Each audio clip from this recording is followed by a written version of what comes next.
lewat sekolah rakyat, aku tidak lagi merasa ditinggalkan. Aku anak sekolah rakyat. Aku belajar hari ini untuk masa depan keluarga dan Indonesia. Ini adalah antar terus ibu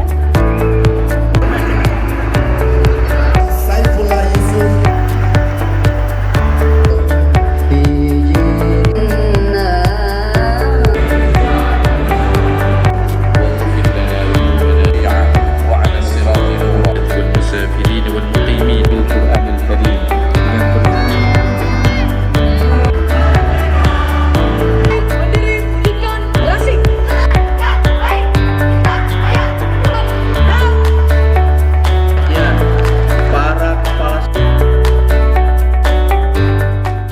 hari ini kita lihat bagaimana